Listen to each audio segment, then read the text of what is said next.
Hello and welcome to Topical Top 10s here on the Football 365 show. I'm your host Mark Smith. I'm here as ever with Matt Stead. Matt Stead, what's our top 10 this week, please? Our top 10 this week is the top 10 things we all got wrong so far this season. Okay, so sort of predictions, is it? Worst predictions we've done? Yeah, in a fashion, just very much pre-season predictions, even stuff after a couple of games that we expected to happen, which has very much not done so. Lovely stuff. So you're going to be flagging up how wrong we are, just to a big audience. Yeah, absolutely, all of us as well. It's not just Brilliant. Not just you, Mark. It mainly is you, but it's also me. It's everyone, even Winty. No, that's fine, especially Winty. Right, if you enjoy the show, don't forget to like and subscribe and press the notification bell so you don't miss a show ever again. This is Topical Top 10s here on the Football 365 show. Right, Steady, number 10, we've got Mikel Arteta being a genius. Yeah, we do. It was a fun 3 months, wasn't it? With Arsenal being the best team in the world and about to take over the Premier League and win the Champions League in a couple of seasons, but they've dropped off a little bit. I mean, they've been okay this season. They've obviously got their problems up front. Arteta's definitely strengthened the defence, but they've still got a lot of issues to sort out, really. Yeah, I mean, I was going to say it's early doors. Is it still early doors for him? I suppose it is. He's not found that balance, has he? He's just not found that balance, is what it is. No, it is the balance, yeah. He's very much focused on improving that defence, making them more stable there. And he's not, to be fair, he's not even been in the job a year yet. So we do have to kind of add these caveats in. He took over a pretty poor Unai Emery side, and he has made them better. They won the FA Cup after all, and they had a great end to last season and start to this season. But yeah, there's still a few issues there. It's especially the attack that they need to sort out. Yes, but as we've seen with the manager we'll mention later on, once you find that balance, it can change very quickly. And I'd also say that actually Arteta has definitely made people happy to be an Arsenal fan again. He seems to have restored some sort of joy within the club, or at least he had done until the last few weeks. Anyway, number 9, we had the prediction that Crystal Palace were in trouble this season.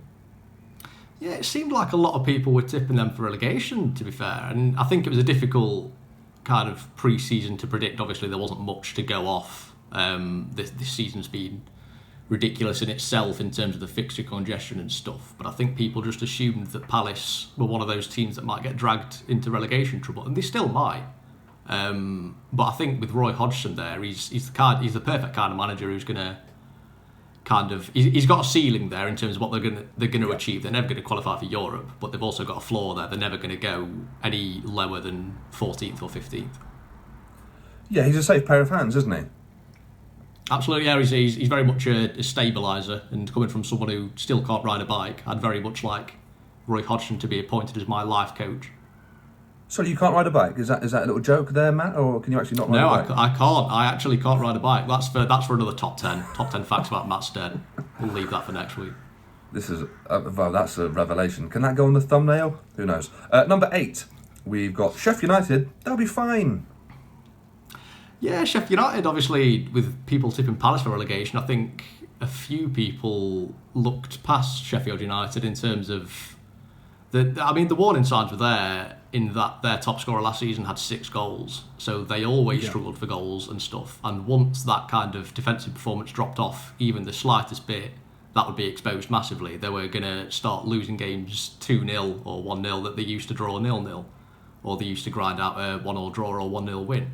So, I mean, we've spoken before about how the absence of fans, I think, has affected Sheffield United more than any other team.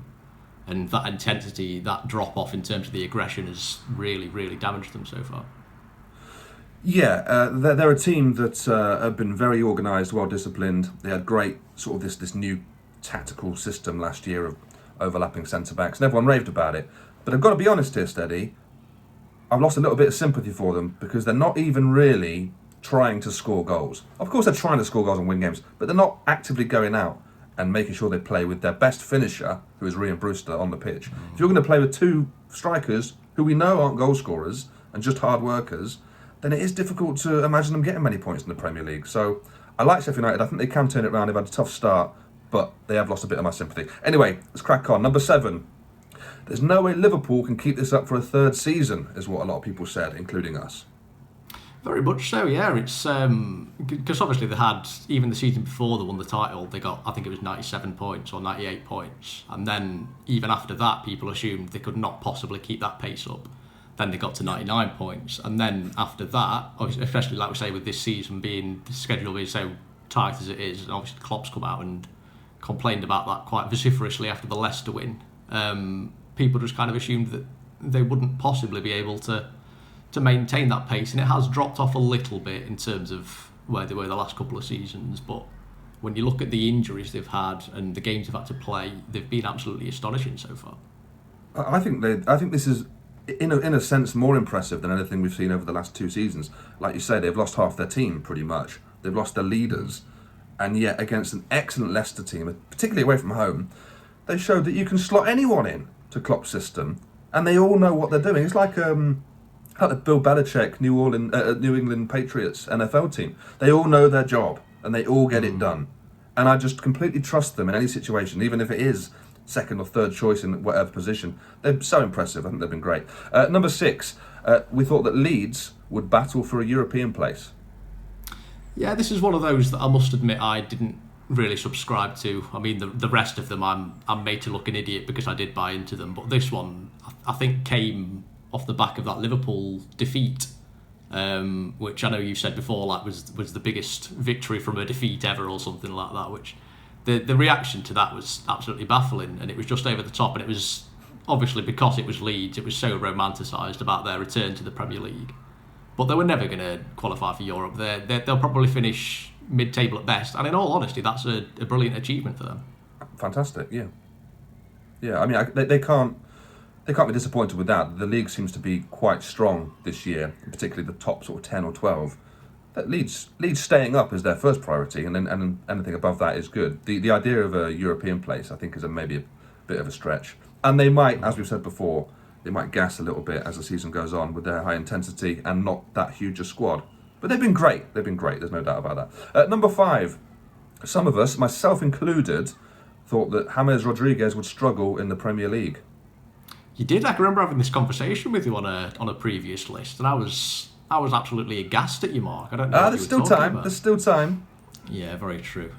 He's been lovely to watch, hasn't he, Rodríguez? I know we've cited before that stat about him having 0 sprints against West Brom and still absolutely dominating the game. And there was that. I can't remember the quote exactly, but Danny Murphy on Match of the Day that last weekend saying that he's kind of an unknown quantity to certain teams, and if James Rodríguez was an unknown quantity to any team, then they kind of need to sort out their scouting and analytics of him. Yeah. Very much so. Yeah. But yeah, he's been a brilliant player to watch. He has, but as I say, it is still early, and I'm more than happy to get pulled up on this again in 3 or 4 months' time. But let's see how he gets on when it's 2 games a week and it just gets English horrible winter weather. I'm sure, having said that, he'll come through with flying colours, but I'm going to nail my colours to the mast and say I still think he'll struggle second half of the season. Number 4, and this is one that I definitely thought, I think you thought, most people I know thought, David Moyes would be sacked. Absolutely, yeah. I very much. I think we made our pre-season predictions around September, and he was my tip to go first. They had a really difficult start to the season, West Ham, and they didn't do too well actually. But then they had this absolute nightmare run of games, and they've come out of it with so many points. They've stabilised the defence, the same thing with Moyes, who's kind of focused on that area, as I think a lot of managers did in response to that influx of goals we had at the start of the season. But they've got a really good team now. They're very organised. I mean, Moyes, again, similar to Hodgson, he's the ideal manager that you'd want in that situation. I know the Sunderland season was a bit of an aberration. But then you look at Man United when he was there, he dragged them down to that level because that's the kind of manager he is. He is that kind of 8th, 9th, 10th place guarantee. Yes, no matter what team, that's what they'll get back to, whatever level they were at previously, they'll get back to that point. The Diangana sort of controversy seems a long time ago now, and he's done a really great job. Number 3, we thought Frank Lampard would not be good enough. We really did, didn't we? I think a lot of people, this might be one of the biggest ones really, that a lot of people have kind of been saying ever since he was appointed really. Obviously came off that season with Derby where he did well, He changed how you played. He obviously got to the playoffs, kind of finished in the same position as the previous manager. Got to the final, lost to Villa, I think it was, and then he was. Yeah, all right, skip over that bit. Sorry, mate. He was over-promoted into that Chelsea job. There's no doubt about that. He wouldn't have got that job if he hadn't played for them before and been such a legend. But after a decent first season there, they did well, qualified for the Champions League, got to an FA Cup final. He's really kicked on, and they've had an obviously brilliant summer of recruitment. They've brought in all these attacking players, but then eventually they focused on that defence, bringing in Mendy at goalkeeper, Silva at centre half has been a revelation, and he's dropped Kante back into central midfield, which, I mean, a lot of these things would... Yeah, well, exactly, yeah, who'd have thought that he'd be the best midfielder in the Premier League, but it's a lot of these things that I don't think many people thought Lampard was capable of in terms of kind of tactically innovating and changing certain things to get some results and performances. Absolutely. Well, we mentioned Arteta earlier in the balance thing, didn't we? And Lampard's found that balance and been brilliant. Right, number 2. We had Man City as title favourites. Yeah, very much so. I think a lot of the bookmakers did, a lot of pundits did. I'm pretty sure I tipped them for the title, and I think it was I think it was just kind of this belief that they couldn't possibly, obviously they dropped off massively last season, but they couldn't possibly have that problem for 2 seasons in a row. They're worse this season, Steady. Exactly, yeah, they're even worse. They've won 3 games out of 8. Yeah, they've handed Guardiola a new deal until, I can't remember what it was, 2022, I think. And 2-year extension, Yeah, and it doesn't seem that he's kind of... I mean, all of the problems have been there for a few years now. They've not got an Aguero replacement. They're still heavily reliant on Fernandinho and struggle massively when he's not there. They've addressed the centre-half position, bringing in Diaz to partner Laporte, but then you watch them against Tottenham, and Mourinho had a game plan there. He absolutely exposed them massively, and City couldn't do anything about it. Yeah, it's sort of infuriating to watch, but thank God Tottenham are there to challenge Liverpool, and that brings us to number 1, because a lot of us said Jose's passed it, and he's proven us all wrong. Did.